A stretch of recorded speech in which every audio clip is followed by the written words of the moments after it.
Came across this I believe it's a 67 Impala 327 SS. Okay, well, unfortunately, this is the end of the yard that we can get into. There's a Camaro there, and this really cool Jeep J300 truck. Really, really rough. But unfortunately, it's so piled up, and they don't want us jumping on cars. So this is the end of this yard. Another Camaro or Firebird over there. But we're going to go walk through the other side and see what else is in here.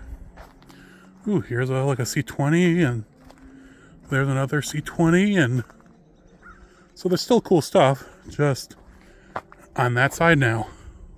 We were exploring some of the nooks and crannies of the yard, and we came across this, which made me really excited. 1965 Mercury Comet, and we thought it might be a second one, but it's post car, so no. But definitely with someone's hot rod with the scoop and all the old racing stickers and such, and the interior is mostly gone, but see it has someone's race car steering wheel, and the gauges are still in it. Cool car, that's for sure. And then if we walk this way, I showed earlier, we didn't know if we could get back here, but there's a Camaro, and this is that Formula Firebird from earlier, and in front of that's the Trans Am and another one, a Scout, and then way up there, I don't know if you can see it, but that's where that sky blue Firebird is. So yeah, suicide door Lincoln, cool stuff. All right, we're walking through another part of the yard, and came across this I believe it's a 67 Impala 327 SS. Been here a while. Our tour guide said he hasn't been back here in a while either, but was a center console. Oh, actually, yeah, automatic. You can see the shifter. A little rough. And then Thunderbird there. Another Firebird Camaro, but this thing's pretty cool. SS 327 car. Not too bad. Walking through this yard in the spring of 2023 was definitely a highlight after hearing about this from a lot of people. That was a very unique experience, to say the least.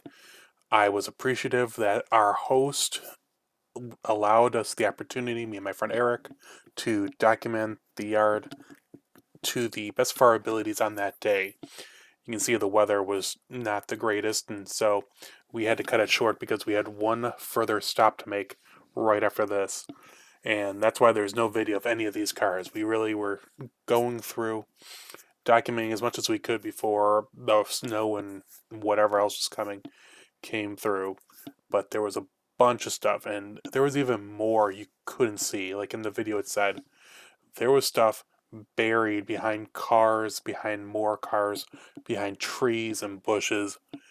It would have taken us days to dig out everything that we wanted to see, because the guy said that there was a ton of more old cars on the other side of that wall, and it was just impossible to get to.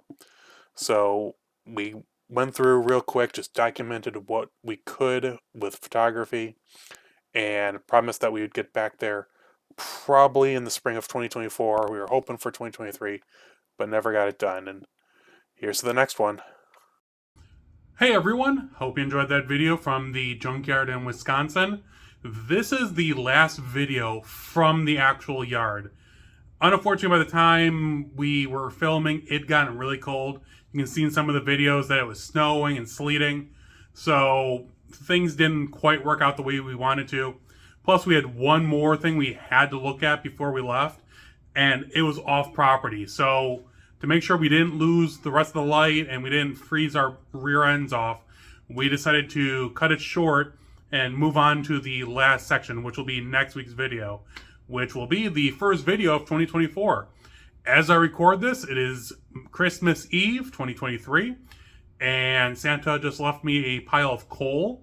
No, I'm just kidding. For the most part. But it was a good year, to say the least. I hope that next year brings happiness and health to all of you. And I hopefully see you all on the road, and hopefully in a blue Challenger, because good news, finally, I heard from South Oak Dodge that my blue Challenger, the new engine, got delivered this week, and they are going to start taking it apart and putting the new engine in, which is phenomenal. Unfortunately, it also comes the same day as the very last Dodge Challenger of the modern era was rolled off the line. It was a Dodge Demon 170 Challenger. So, been a heck of a week for modern Challengers and me. I will talk to you all soon. Stay safe and happy and healthy holidays.